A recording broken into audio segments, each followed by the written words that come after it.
Voy a comenzar hoy con una pregunta. Levante su mano si usted anhela, si usted desea dar fruto para Dios.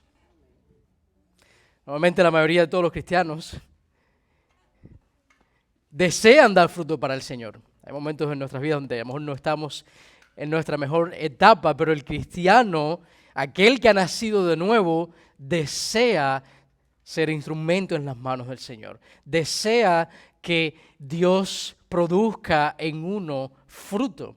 Vamos a estar en Juan capítulo 15.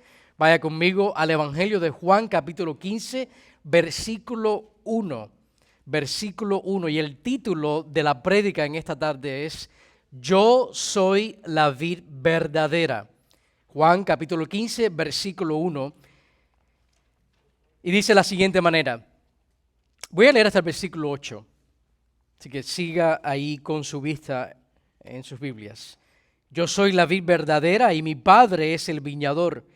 Todo sarmiento o toda rama, como dicen algunas traducciones, todo sarmiento que en mí no da fruto, lo quita, y todo el que da fruto, lo poda para que dé más fruto.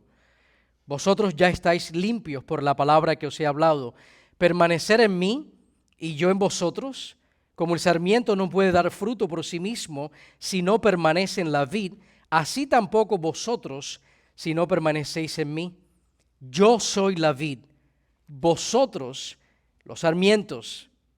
El que permanece en mí y yo en él, ese da mucho fruto, porque separados de mí nada podéis hacer. Si alguno no permanece en mí, es echado fuera como un sarmiento y se seca, y los recogen, los echan al fuego y se queman. Si permanecéis en mí y mis palabras permanecen en vosotros, pedid lo que queráis y os será hecho. En esto es glorificado mi Padre, en que deis mucho fruto y que así probéis que sois mis discípulos. El contexto de este pasaje que estamos estudiando en el día de hoy es el contexto donde después de celebrar la Pascua, Jesús con sus discípulos, ellos han salido del aposento alto, ahora estaban en camino al monte de los olivos, al huerto de Getsemaní, donde Jesús va a ser apresado, donde Él va a ser entregado por uno de sus discípulos, por Judas Iscariote. Es que en este momento Jesús ha dejado el aposento alto, anda con 11 de sus discípulos en camino al huerto de Getsemaní. Ya en Judas Iscariotes había entrado Satanás, eso lo leemos en el capítulo 13, 2 capítulos anterior al capítulo 15, versículo 27, leemos que Satanás entró en Judas y él había salido del aposento alto con el propósito de ir a las autoridades judías religiosas para entregar a Jesús. En Juan 13:30 leemos que él sale con ese propósito.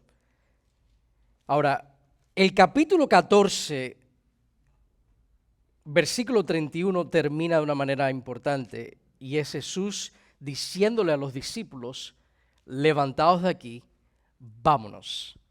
Si el capítulo 15 ya es Jesús caminando, está en trayectoria hacia el huerto de Getsemaní. Ahora, hay algo importante que está sucediendo aquí. Y en la mente de sus discípulos, de aquellos 11 que están ahora caminando con Jesús desde el aposento alto hasta el huerto de Getsemaní, y en esa trayectoria hay una pregunta importante que está en la mente de los 11 discípulos. ¿Cómo es posible que uno de nosotros vaya a entregar a Jesús? ¿Cómo es posible que Judas, alguien de confianza, Judas tenía la bolsa del dinero? Él estaba a cargo de administrar la finanza en el ministerio de Jesús.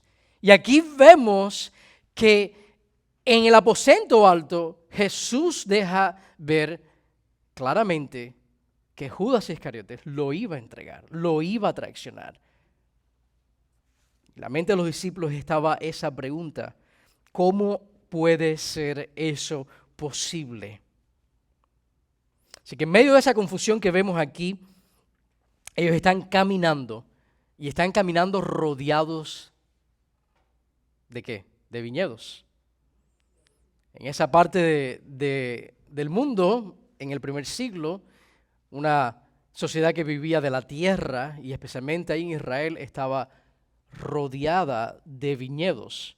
Era algo muy común en el diario vivir para los discípulos y todos aquellos que vivían en Jerusalén y en Israel. Y Jesús va a hablar ahora sobre lo que ellos están en su mente pensando, están atribulados, están ellos con el corazón turbado.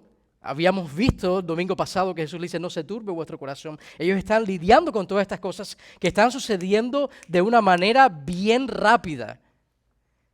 De repente, la vida de los discípulos se está desmoronando. Y para ponerle la tapa al pomo, uno de ellos va a traicionar a Jesús. Y Jesús va a responder a esa pregunta que ellos tienen en su mente. Pero miren lo primero que les dice Jesús, caminando desde el aposento alto hasta el huerto de Getsemaní, en medio de viñedos. Jesús, yo me imagino a Jesús pausando y diciéndole a los discípulos, yo soy la vid verdadera. Ahora vamos a explicar por qué Jesús dice eso, ¿no? Porque qué forma de responder a esa pregunta de ellos, decir, bueno, ¿por qué Judas ha hecho esto? ¿Cómo es posible que uno de los nuestros ahora vaya a traicionar al Hijo de Dios, vaya a traicionar al Mesías? ¿Por qué responde de esa manera? Diciéndoles, yo soy la vid verdadera. ¿Quién es Jesús? ¿Cómo comienza el versículo 1 del capítulo 15? Yo soy.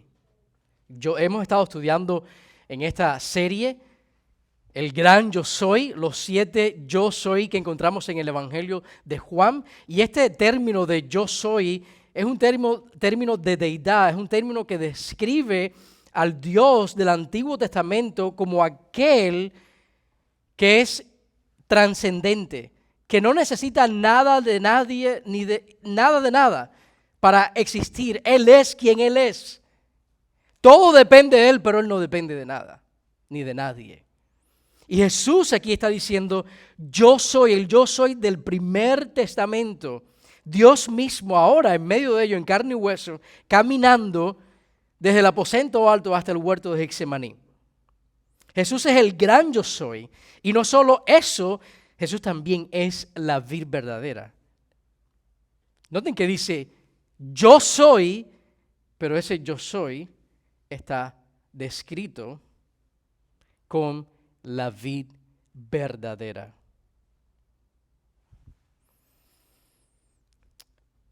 Y esto es importante porque Jesús, al él describirse como la vid verdadera, él está también recordándoles a ellos su relación con el pueblo de Dios, la relación de Dios con el pueblo de Dios, que es una relación íntima, verdadera, eterna, que Él es la verdadera fuente de la vida eterna. Aquí en otras palabras vemos que no solo Jesús, o solo en Jesús se puede ser salvo, solo a través de Jesús puede una persona ser parte del pueblo de Dios. Y voy a explicar qué significa esto.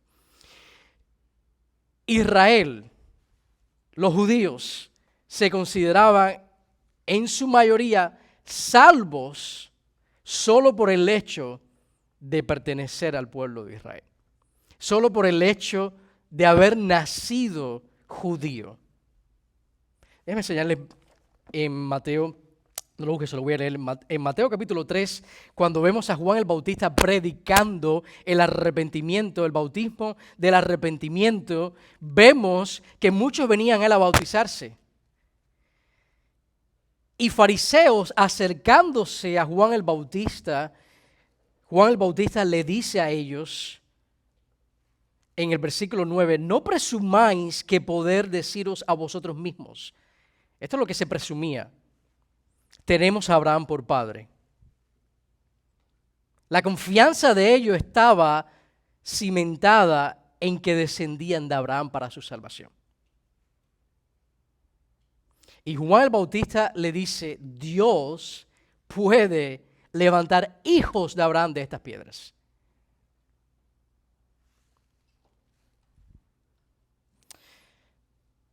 Cuando Jesús dice, yo soy la vid verdadera, es importante para que los discípulos pudieran entender qué había pasado con Judas.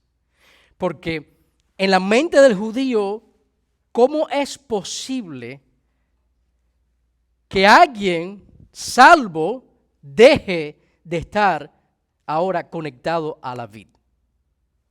¿Cómo es posible que alguien que era ya no es? ¿Cómo es posible que alguien caminó con nosotros ahora dejó de ser uno de los discípulos?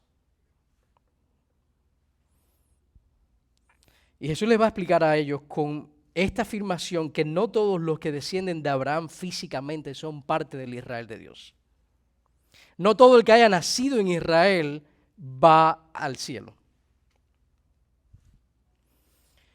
Había personas que nacieron en Israel y no eran salvos, judíos étnicos. Como vemos también hoy en el caso de nosotros los cristianos, de un hijo por haber nacido en un hogar cristiano no le hace automáticamente cristiano. Alguien por haberse criado en la iglesia no le da eso automáticamente la salvación.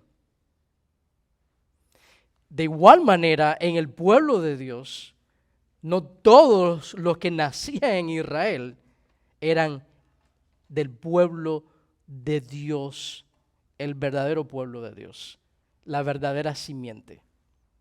Estaba el Israel espiritual y el Israel étnico. Ese es el caso de Judas. Los judíos habían llegado a creer eso. ¿Y por qué? Porque en el Antiguo Testamento, cuando lees, por ejemplo, en Isaías, en Jeremías, en Ezequiel, en Oseas, a Israel se le describe como una vid. Y especialmente en el Salmo 80 vemos que el salmista dice que Israel fue esa vid que Dios sacó de Egipto a través del Éxodo y plantó en Canaán. Ese era Israel, la vid de Dios. Pero ellos se habían olvidado de que la vida no se encuentra en el pueblo de Dios. La vida se encuentra en aquel que es el Dios de ese pueblo.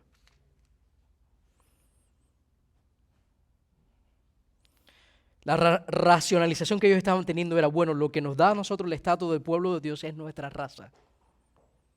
Crucial para entender el contexto aquí de Juan capítulo 15. Jesús al estar diciendo, yo soy la vid verdadera, Él está dejando claro de que se tiene vida, se es salvo, no por pertenecer a Israel, sino por creer en el Mesías.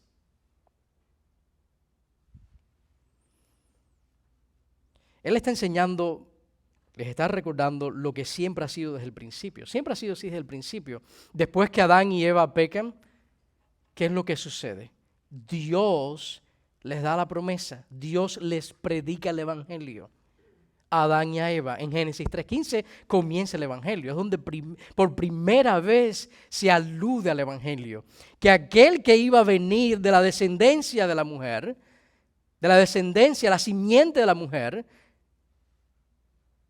iba a deshacer lo que el enemigo había hecho. Iba a aplastar la cabeza de la serpiente. Que somos salvos a través de la fe en la promesa del Mesías como Salvador. La salvación siempre ha sido así. Tanto los santos del Antiguo Testamento fueron salvos confiando en la promesa que Dios había dado, que iba a venir uno. Y después las Escrituras van desenvolviendo, van desmenuzando cómo va a lucir eso. Confiando siempre en el Mesías. Abraham también fue salvo a través de confiar en el Mesías. En Juan capítulo 8 leemos que Abraham vio sus días hablando de Jesús y se regocijó y creyó. La fe de Abraham, la esperanza de Abraham, la confianza de Abraham para ser salvo no era en él mismo, sino era en la promesa que Dios le había dado. En Juan 8:56 leemos eso, que Abraham esperaba y vio ese día, la llegada del Mesías, y se alegró. Así que la única forma de estar en la vid, la única forma, la manera de estar conectados ahí a la vid, de ser parte del pueblo de Dios, es lo que Jesús le está enseñando. La vid representaba en el Antiguo Testamento a Israel. Y en la mente del judío era, ser israelita es sinónimo de ser salvo. Pero no era así. Ser salvo era sinónimo de creer en la promesa que Dios le había dado a su pueblo. Que a través de Abraham iba a venir aquel en el cual todas las naciones iban a ser bendecidas. Y Jesús aquí le está enseñando a los discípulos que Judas no era uno de aquellos que eran salvos. Pertenecía al pueblo de Israel, étnicamente, era judío de nacimiento, pero no era salvo. No se nace salvo. La salvación ocurre cuando la persona cree en el Salvador, cuando se arrepiente de sus pecados. La historia de la salvación ha sido siempre constante. No ha cambiado desde el comienzo. El Evangelio es el mismo. Por eso que hay un solo camino de ser salvo.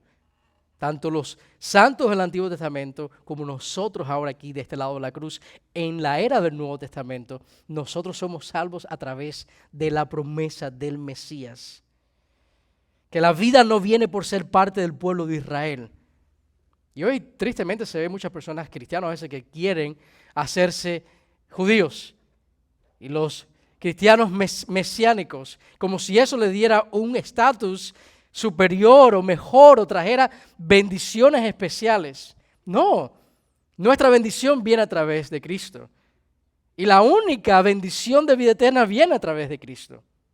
No a través de ser parte de un país o una raza. Es a través del Cristo. Que no todo el que estaba conectado o asociado a Israel producía frutos. Es lo que está sucediendo aquí en Juan 15. Porque la racionalización era, bueno, si Judas era parte del pueblo de Israel, entonces era salvo, ¿no? No necesariamente. Será salvo creyendo a través de la promesa del Mesías, del Cristo, aquel que había de venir. Que la vida no está en Israel, la vida está en Jesús. Los judíos confiaban en su nacionalismo. Nosotros somos hijos de Abraham. Esa era su esperanza. Los que no eran salvos. Los que eran salvos sabían que no era su nacionalismo lo que les daba salvación. Y hoy en día en la iglesia en general hay personas parecidas. Hay personas que confían en su salvación porque un día se bautizaron. Su confianza está en que, bueno, yo un día me bauticé. Hay otras personas que confían en que son salvos porque se hicieron miembros de una iglesia. Y su confianza de salvación reposa sobre una membresía, un papel que firmaron un día, o un compromiso verbal que hicieron. Hay algunos que confían en su salvación porque un día, en un campamento o en una iglesia, escuché una prédica y yo dije que sí, que yo aceptaba a Jesús como mi Señor y Salvador, pero mi vida sigue igualita. Hay personas que confían en muchas otras cosas que no es el Evangelio. Hay personas que confían en su propia moralidad. Eso lo hemos visto. ¿Cuántas veces aquí en Miami no conversamos con las personas y una respuesta común acerca de cuando le hablamos del Evangelio es, bueno, yo no le hago mal a nadie. ¿No es cierto? Yo trato de hacerle el bien a todos. Y su confianza está en que Dios los va a aceptar a ellos, o ellos van a llegar al cielo, o ellos son salvos, o Dios los tiene que aceptar porque ellos se esfuerzan para no hacerle mal a nadie. Pero hay una sola forma de ser salvo. y es a través de la fe en Cristo Jesús. Como le dijo una vez un amigo mío a su barbero, que le decía eso, ¿no? De que él era bueno, él no le hacía mal a nadie. Le dijo, bueno, ¿y cuán bueno tienes que ser para que Dios te acepte? ¿Cómo tú defines esa moralidad tuya? ¿Cómo tú defines ese estándar de ser bueno? ¿Qué tan bueno tú tienes que ser? A ver, explica cómo luce ese ser bueno para tú ser salvo. La realidad es que no hay bueno ni aún uno, en el sentido de que no hay nadie que pueda merecer la salvación. Todos nosotros somos pecadores. No solamente por lo que hacemos, esa es nuestra naturaleza caída, que nosotros necesitamos a un Salvador. Y Judas era una de esas ramas que no dieron frutos. En ese contexto que vemos aquí, los discípulos necesitaban entender qué había sucedido con Judas. Que Judas había ido porque nunca había sido salvo. En 1 Juan capítulo 2 leemos este versículo muy famoso donde Juan, el apóstol Juan, le dice a estos cristianos: salieron de nosotros. Ellos estaban lidiando con cosas iguales. Eso lo vemos hoy en la iglesia. ¿Cuántas personas no pasan por las iglesias? ¿Cuántas personas no están un tiempo, puede ser años? No estoy hablando de aquellos que se mudan o cambian de membresía o están en otra iglesia. Estamos hablando de aquellos que profesaron un día a Cristo y ahora sus vidas es todo menos vivir para Cristo. Y el apóstol Juan dice: salieron de nosotros porque no eran de nosotros. Porque si hubieran sido de nosotros, hubieran permanecido con nosotros. Pero salieron de nosotros para que se hiciera evidente que no todos los que se identifican con Cristo son salvos. Que lo que nos hace a nosotros ser salvos es la fe en Cristo, y aquellos que están en Cristo permanecen en Cristo. Aquellos que están conectados, pegados a la vid verdadera, esos dan fruto. No es suficiente con ser judío, no es suficiente con venir a la iglesia, no es suficiente con decir: yo sí, yo soy cristiano. Tú puedes decir que tú estás en Jesús, tú puedes decir que eres salvo y no eres salvo. Mira lo que dice Juan 17:3. Esta es la vida eterna, que te conozcan a ti, el único Dios verdadero, y a Jesucristo a quien has enviado. Jesús es la vida, y aquellos que están en Jesús tienen vida. La vida se encuentra en el Hijo de Dios. Y Jesús aquí dice: yo soy. El peso del pasaje de Juan 15 reposa sobre esa afirmación, sobre el gran yo soy, que Jesús es la razón por la cual el creyente permanece, que todos que son de Cristo permanecen ahí conectados a la vid. Y por consiguiente, dan frutos. Así que este es el último yo soy que estamos viendo, o lo vamos a ver, y la próxima semana vamos a ver la segunda parte. Voy a hacer la primera parte de este capítulo 15. Aquí hay mucha tela para cortar. No vamos a poder cubrir todos los detalles que están en Juan 15, pero el séptimo yo soy es crucial, importante. Y vemos que Jesús nuevamente, horas de ir a la cruz, le recuerda a los discípulos quién Él es. Que Él es el Dios del Antiguo Testamento. Él es el gran yo soy. Y eso está en presente indicativo. Es su estado continuo, actual. Jesús no llegó a ser la vid verdadera un día. Jesús siempre ha sido la vid verdadera. Él es inmutable. Él siempre ha sido el gran yo soy. Él es el gran yo soy en el pasado, en el presente y en el futuro. Y Jesús es inmutable.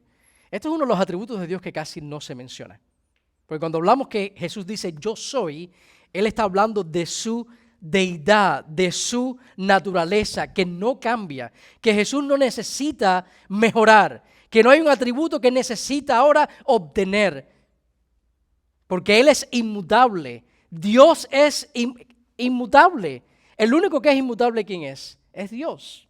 Y vemos a Jesús decir, yo soy, he sido siempre el mismo ayer, hoy y por los siglos de los siglos. Dios no se encuentra con la necesidad de hacer resoluciones de año nuevo. Nosotros sí, ¿verdad? Nosotros hacemos resoluciones todos los años. Bueno, Cristo no necesita hacer resoluciones de año nuevo, porque Él es el mismo. Su esencia, su naturaleza es la misma. Cuando Jesús dice, yo soy, Él está afirmando ser Dios. Él no necesita madurar en ninguna de sus cualidades. Él no necesita ser más misericordioso, ni más santo, ni más veraz, ni más sabio o más amoroso. Él es todo eso a la perfección. Siempre lo ha sido y siempre lo será. Él en todo momento ha sido eso, y ese es su estado continuo ayer y siempre. En Hebreos 13:8 leemos que Él es el mismo ayer, hoy, mañana, siempre. Ese es Cristo. Inmutable. Él no se deteriora, Él no necesita añadir cualidades. Ese es nuestro Salvador. Ese es el Rey de Israel. Esa es la vid verdadera. Y la Biblia usa diferentes analogías para describir esta relación de Dios con su pueblo, y esta es una de esas, que Él es la vid, y no es cualquier vid. Había muchas vides en Israel. Él es la vid verdadera. ¿En qué sentido? Que es la única vid que da vida eterna. No hay vida eterna, no se encuentra vida eterna en otro lugar. Él es la única vid que puede darnos vida eterna. Jesús es nuestra fuente de gracia que nos empodera. Jesús es todo lo que nosotros necesitamos. Jesús es y siempre será la vid verdadera, que Jesús está presente y disponible para su pueblo. Hay algo importante aquí. Jesús se iba a ir, ¿verdad? Les había dicho a sus discípulos que Él se iba a preparar un lugar para ellos. Por lo tanto, los discípulos pensaban que ahora ellos iban a estar desconectados de Jesús. Pero vemos que no es así. Que aquel que ha creído en Cristo siempre está conectado a la vid verdadera. Que a Él no se le agotan los recursos. Cuando nosotros aprendemos de que Jesús es inmutable, nosotros aprendemos y entendemos que Él es consistente, confiable y poderoso para producir en nosotros fruto. Y le está diciendo a los discípulos, yo soy la vid. Si ustedes están en mí, yo estoy en ustedes. No importa si yo me voy. No tienen que preocuparse. Ellos se podían estar también preguntando, bueno, si eso le sucedió a Judas, ¿por qué no me va a suceder a mí? ¿Por qué no me puede suceder a mí? La respuesta es porque aquellos que están verdaderamente conectados a la vid verdadera, permanecen, dan frutos. Judas no estaba conectado a la vid, por eso que no permaneció. Él no tenía vida, porque no había creído en el Mesías. Jesús es todo eso. Él afirma, ahora en el capítulo 15 de Juan, Él afirma dos cosas vitales que distinguen a un verdadero cristiano a diferencia de uno que no es verdaderamente cristiano. Hay dos cosas importantes aquí, que las verdaderas ramas, los sarmientos que están conectados a la vid, tienen dos características. La primera es que dan fruto. Miren los versículos 4, dice, como el sarmiento, el versículo 2 dice, todo sarmiento que en mí no da fruto lo quita, y todo el que da fruto lo poda para que dé más. En el versículo 5 dice, yo soy la vid, vosotros los sarmientos o los pámpanos o las ramas. El que permanece en mí y yo en él, ese da mucho fruto. Versículo 8 dice, en esto es glorificado mi Padre, en que deis mucho fruto. El verdadero creyente da fruto. Ahora, la segunda característica es que las verdaderas ramas, los verdaderos sarmientos permanecen en la vid. No hay tal cosa como un verdadero sarmiento, una verdadera rama de estar hoy conectada y mañana no conectada. Dice el versículo 4, permanecer en mí y yo en vosotros. Como el sarmiento no puede dar fruto por sí mismo si no permanece en la vid, así tampoco vosotros si no permanecéis en mí. El que permanece en mí y yo en él, versículo 5. Versículo 6, si alguno no permanece en mí, es echado fuera como un sarmiento. Versículo 7, si permanecéis en mí, mis palabras permanecen en vosotros. Pedid lo que queráis y os será hecho. En versículo 9, como el Padre me ha amado, así también yo os he amado. Permanecer en mi amor. Y versículo 10, si guardad mis mandamientos, permaneceréis en mi amor. Así que hay 6 veces, 6 afirmaciones donde vemos que las verdaderas ramas dan fruto. Y 8 veces se menciona que estas ramas permanecen. Hay 2 tipos de ramas. La que no da fruto, miren el versículo 2, eso describe al no cristiano. Todo sarmiento que en mí no da fruto, esa es la persona que no es salva. Y ahí está ahora la persona que sí es salva, que da fruto. En el mismo versículo 2, y todo el que da fruto. Está el que no da fruto y está el que da fruto. 2 ramas completamente diferentes. Ahora mire el versículo 1, dice que a Dios Padre se le describe como el viñador. Y no voy a entrar mucho en este detalle porque eso lo vamos a estudiar más adelante en nuestro estudio del Evangelio de Juan versículo a versículo, pero note que a Dios Padre se le describe como el viñador, y el viñador tiene 2 responsabilidades. Una es cortar, remover la rama que no da fruto, ¿verdad? Miren en el versículo 2. Todo sarmiento que en mí no da fruto, lo quita. ¿Y quién es el que quita de la vid las ramas que no dan fruto? El viñador.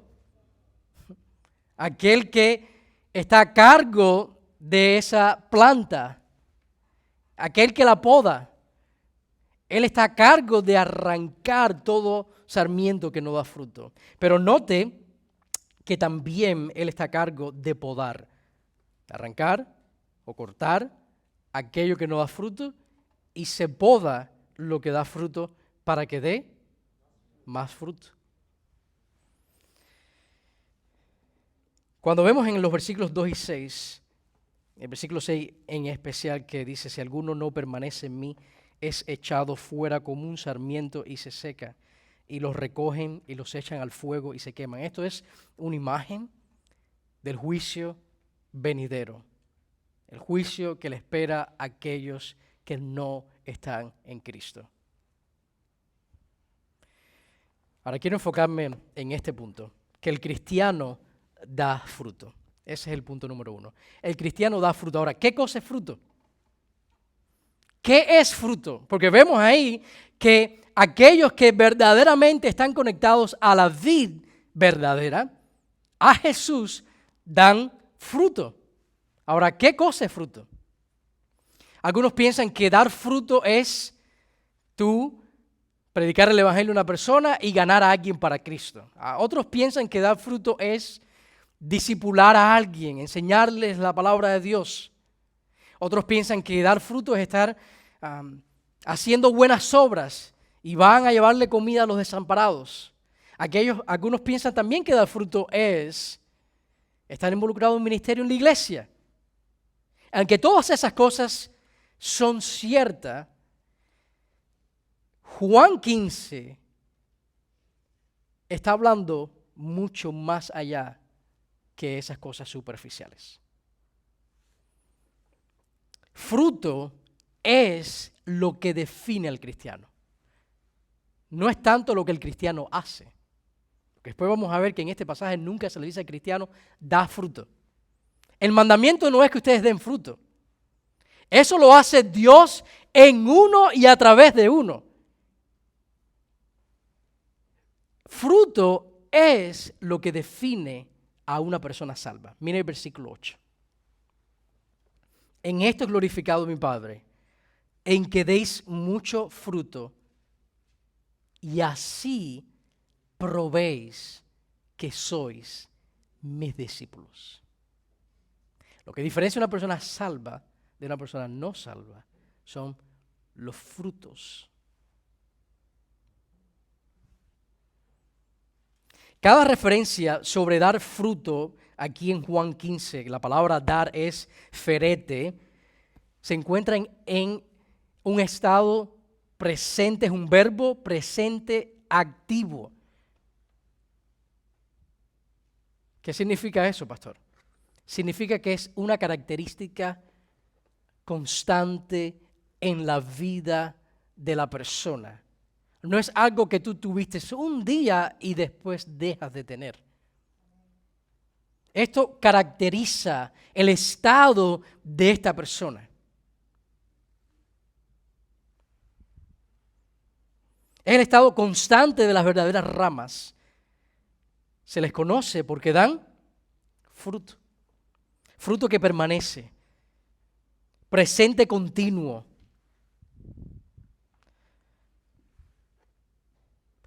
Ahora, pensando en que fruto es lo que caracteriza al cristiano, es importante entender ese aspecto de que en la vida de los árboles, como ilustración, a modo de ilustración, porque Jesús está usando aquí una vid, ¿verdad? Está usando una planta. En la vida de los árboles, ¿qué cosa es fruto? Es la vida del árbol siendo manifestada a través de las ramas, ¿verdad? Frutos. Un árbol de naranja. ¿Qué es lo que va a dar? Naranja, porque la vida de ese árbol se va a manifestar dando lo que es. Tú no vas a ver una mata o un árbol de naranja dando melocotones. ¿Qué es lo que da un árbol de manzanas?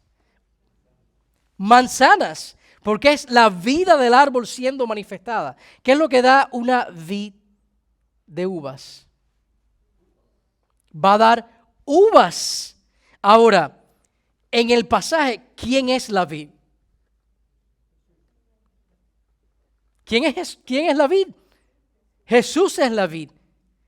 Entonces, ¿qué es lo que debe salir a través de las ramas cuya vid es Jesús?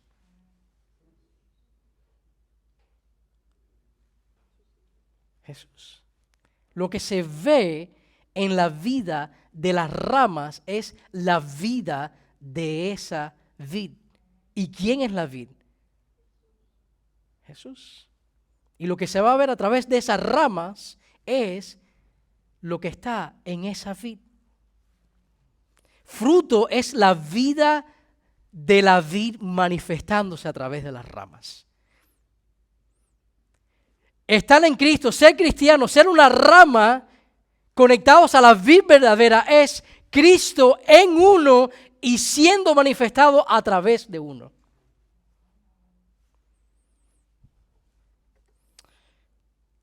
Ahora, el primer fruto que produce la vid en las ramas es fruto interior. Escriba eso. Así que el cristiano da fruto. ¿Y qué es fruto? Es la vida de la vid siendo manifestada a través de las ramas. Ahora, el primer fruto que se ve, o el primer fruto que toma lugar, mejor dicho, es fruto interior. La savia de la vid, el líquido, la sustancia que fluye a través de la planta, lo primero que hace, el efecto primario que tiene es en la vida interior de esas ramas. Antes de que salga fruto visible, la vida de la vid está fluyendo por dentro de esas ramas. ¿Qué quiero decir con esto? Que el fruto comienza en uno.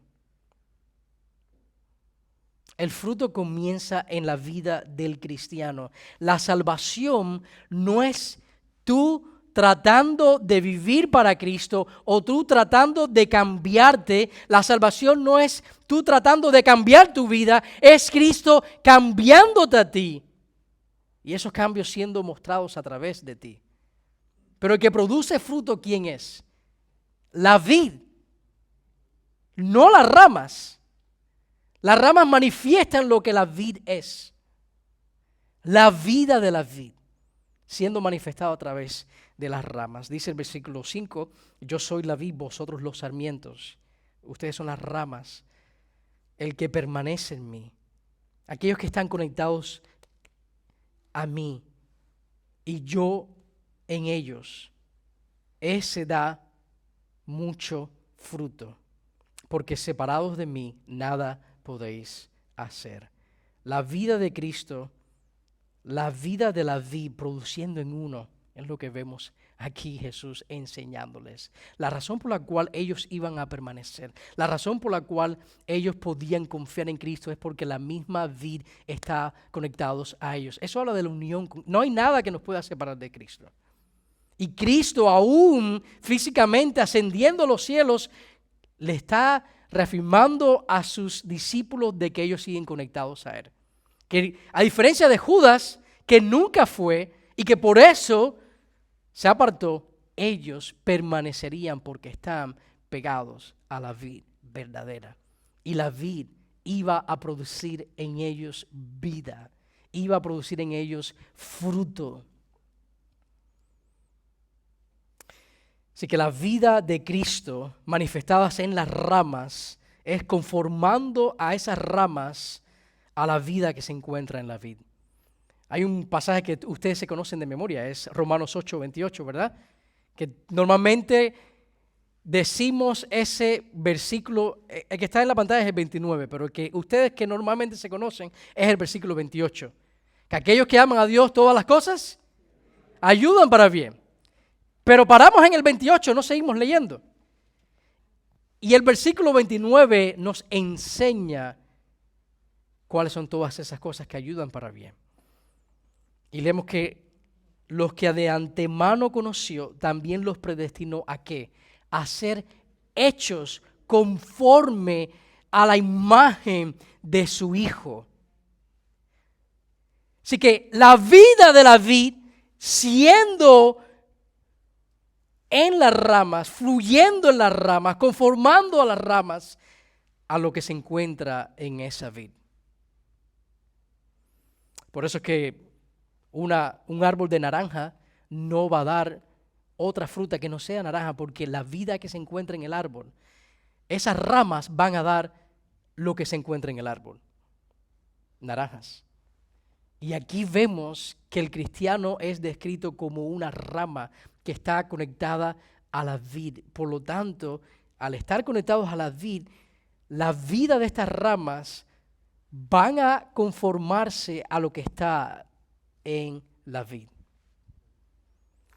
Ser cristiano es haber sido transformado y continuamente ser transformados a la imagen de Cristo Jesús.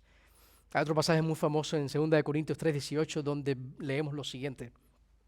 Nosotros todos, con el rostro descubierto, contemplando como un espejo la gloria del Señor, note esta afirmación, estamos siendo transformados en la misma imagen. ¿En qué está siendo transformado el cristiano? En la imagen de nuestro Señor. De gloria en gloria como por el Señor, el Espíritu. Las ramas toman la forma de la vida que se encuentra en la vid.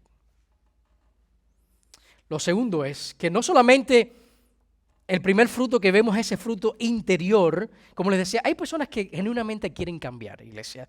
Hay cristianos que desean tener una vida que sea coherente con la palabra, quieren complacer al Señor, quieren adorar al Señor, pero hay muchos cristianos que viven frustrados. ¿Por qué? Porque ellos piensan que el cambio se encuentra en la autodeterminación, en que ellos pueden producir esos frutos, en que ellos pueden cambiarse. El cristiano no se cambia a sí mismo. El cristiano cambia cuando la vida de la vid, cuando Cristo está en uno, viviendo en uno y a través de uno. Cuando, como decía Pablo, la vida que ahora vivo, la vivo en el Hijo de Dios. Es la vida de Cristo fluyendo en uno y a través de uno. Y eso se ve no solamente en fruto interior, sino también en fruto visible. Y es el último punto. A medida que nosotros somos transformados a la imagen de Cristo en nuestro interior, que la vida de la vid está fluyendo por las ramas, algo inevitable va a suceder. Es que va a verse esos frutos en el exterior. En Gálatas 5, 22 y 23 leemos que el fruto del Espíritu es amor, es gozo, es paz, es paciencia. ¿Qué más? Dígalo en voz alta, por favor.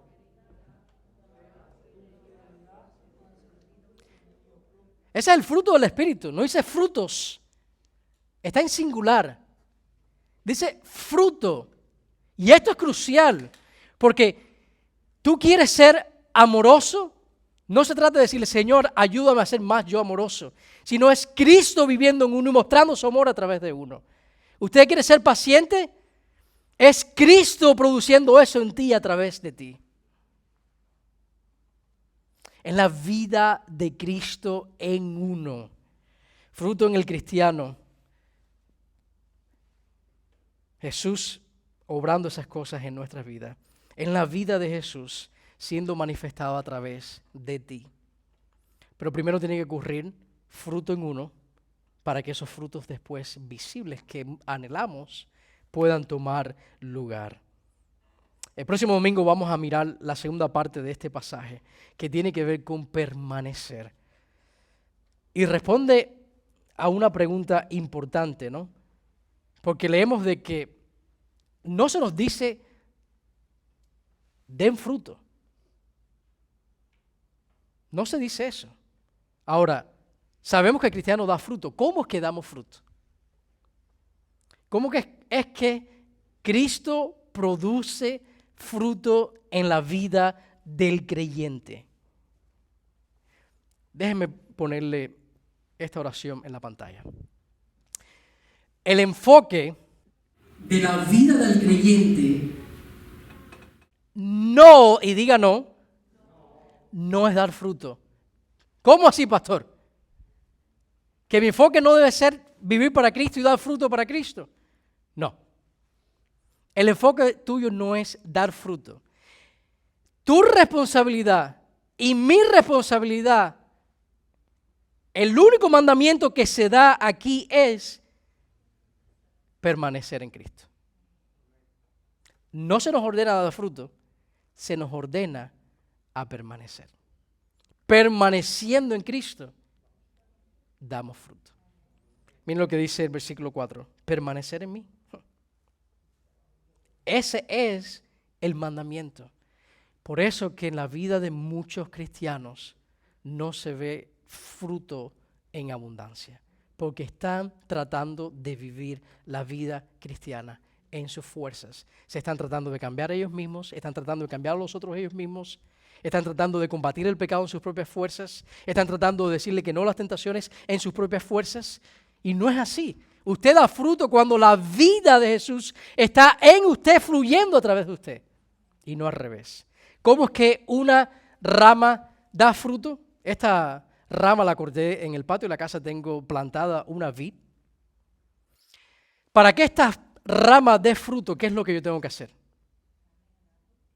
Inyectarla nuevamente a la vid. Porque esto, desconectado de la vid, no puede dar ningún fruto. Si yo dejo esto ahora, así como está, y me quedo con ella, no espere mañana ver uvas. Porque en la rama en sí misma no hay vida. La rama lo que manifiesta es la vida que se encuentra en la vid. Y así en la vida del cristiano. La vida se encuentra en Cristo y Cristo en nosotros y a través de nosotros. Usted da fruto cuando usted permanece en Cristo. ¿Usted quiere dar fruto? Si usted es cristiano, la respuesta va a ser sí. El próximo domingo vamos a aprender cómo se permanece en Cristo, para que Él manifieste esa vida que está en nosotros a través de nosotros.